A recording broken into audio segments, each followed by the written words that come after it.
अस्सलाम वालेकुम स्टूडेंट्स, उम्मीद आप खैरियत से होंगे। आज का जो हमारा क्वेश्चन है वो क्लास 9 सब्जेक्ट मैथमेटिक्स एक्सरसाइज 1.2 का क्वेश्चन नंबर 4 है।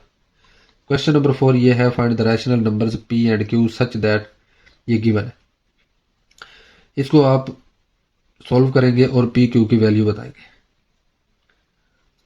अब अगर आप लेफ्ट साइड को देखें तो ये एक जनरल फॉर्म है रूट ऑफ 2 की।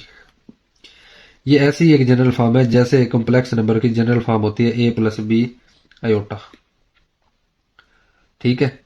और अगर ये इक्वल हो 2+3 फॉर एग्जाम्पल इस फॉर्म में, तो फिर हम क्या लिखेंगे, ए इक्वल 2, बी इक्वल 3। इसी तरह जब हम इसको सिंप्लीफाई करेंगे ना, ये इस फॉर्म में बनेगी। फिर हम जैसे इसको कंपेयर करके बता सकते हैं ना, इसी तरह हम इसको कंपेयर करके बताएंगे कि पी क्यू की वैल्यू क्या है। ठीक है। अब हमने सिंप्लीफाई करना है जी राइट साइड को पहले इस फॉर्म में लिखने के लिए। और ये हमारे पास क्या है, ये हमारे पास है फ्रैक्शन। ठीक है। 8-3 √2, 4+3 √2। अब आप इसको देखें, ये एक फ्रैक्शन है जिसके नंबरेटर 8-3 √2 और डिनोमिनेटर 4+3 √2। अब डिनोमिनेटर को अगर आप देखें तो ये क्या है, एक सर्ड है जो इरेशनल नंबर है। ठीक है। और पहले हम पढ़ चुके हैं सर्ड किसे कहते हैं। और जब फ्रैक्शन इस किस्म का हो जिसके डिनोमिनेटर में सर्ड गिवन हो, तो सबसे पहले हम डिनोमिनेटर में एक जो गिवन होता है सर्ड, उसको हम बनाते हैं रैशनल नंबर। और रैशनल नंबर कैसे बनता है, हम गिवन सर्ड का लेते हैं कांजुगेट। कांजुगेट के साथ डिनोमिनेटर को मल्टीप्लाई कराते हैं। इस तरह जब सिंप्लीफाई करते हैं तो एक रैशनल नंबर हमें मिलता है। ठीक है। अब यहां पे गिवन है सर्ड 4+3 √2, तो इसका जो कांजुगेट होगा ना वो बनेगा 4-3 √2। ये हम पढ़ चुके हैं कि कांजुगेट कैसे फाइंड आउट करते हैं। अगर तो इस फॉर्म में गिवन होता 4-3 √2, तो इसका सर्ड हम 4+3 √2 लिखते और उसके साथ मल्टीप्लाई करा देते। ठीक है। क्योंकि जस्ट ये जो साइन होता है ना, यही चेंज करना होता। यहाँ प्लस है तो कांजुगेट बनेगा माइनस में, अगर ये माइनस में गिवन है तो इसका कांजुगेट बनेगा प्लस में। ये अब डिनोमिनेटर में हमने कराना है जी मल्टीप्लाई 4-3 √2। तो इसका मतलब ये है इक्वालिटी को बरकरार रखने के लिए हमें जो है नंबरेटर के साथ भी इसे मल्टीप्लाई करना पड़ेगा 4-3 √2।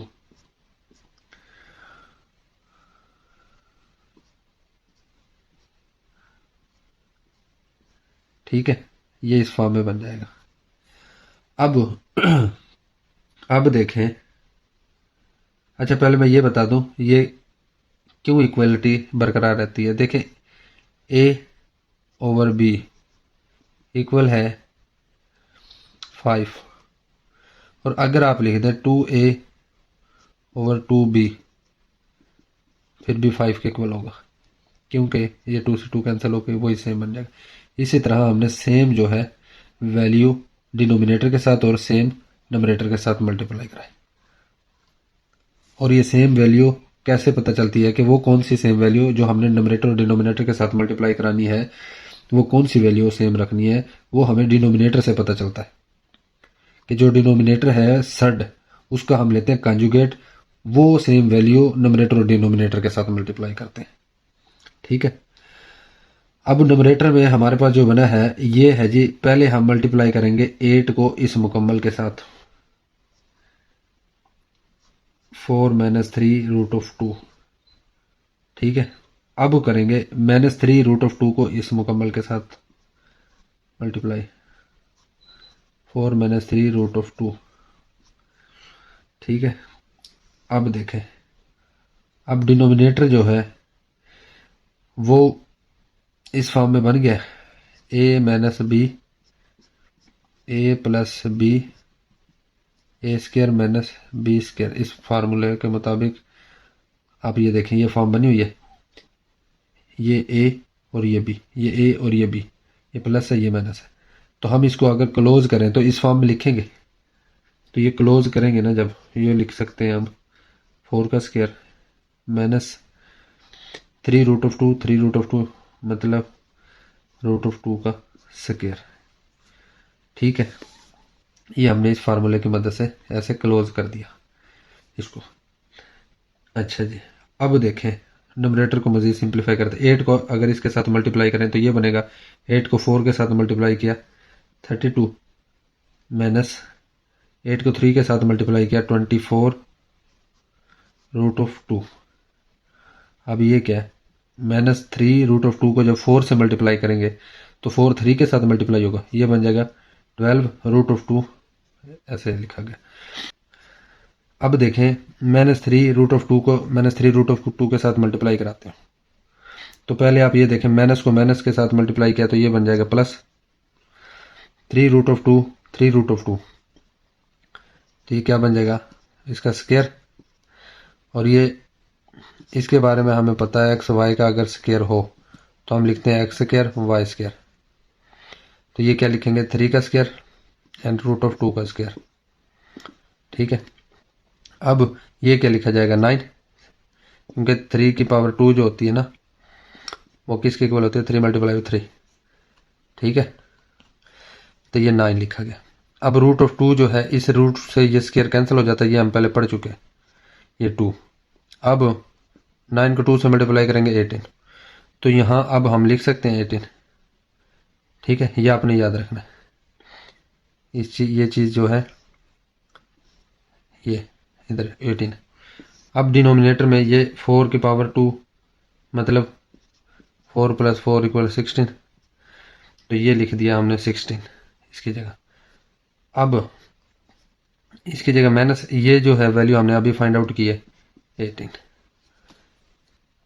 अब देखें 32 और 18 50 -24 -12, ये क्या बन जाएगा 36√2 डिवाइडेड बाय 16 -18। -18 ज़्यादा है तो -18 में से 16 तो माइनस का 2 बचेगा। अब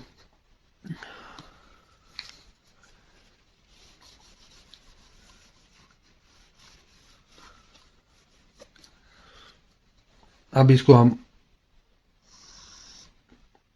ये लिख सकते हैं इसको हम इस फॉर्म में लिख लें -2 50 -36√2, इसको हमने इस फॉर्म में लिख लिया। ठीक है, तो अब देखें क्या हम -50/2 ये माइनस इसके साथ मल्टीप्लाई होगा तो ये प्लस हो जाएगा 36√2/2, इस फॉर्म में लिख दिया, इसको अंदर मल्टीप्लाई किया, क्योंकि या इसको ऐसे समझ लीजिए अलग अलग पे डिवाइड कर दिया। ठीक है, सेपरेट फॉर्म में लिख लिया। जब इसको ऐड करेंगे तो ये इसी फॉर्म में बन जाएगा। अब 50/2 क्या होता है 25 होता है, तो ये वही तो है -25 हो जाएगा, माइनस का माइनस रहेगा। अब प्लस, अब 36/2 का मतलब क्या 18√2। ठीक है, अब लेफ्ट साइड पे हमारी क्या जनरल फॉर्म थी, हमारी थी P + Q√2 और ये -25 + 18√2। अब देखें ये P हम लिख सकते हैं P = -25 और Q = 18।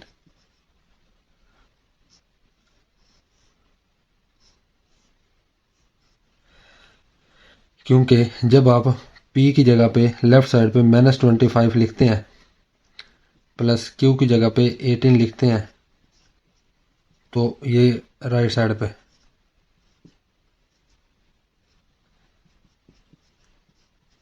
ये देखें सेम बन गई ना।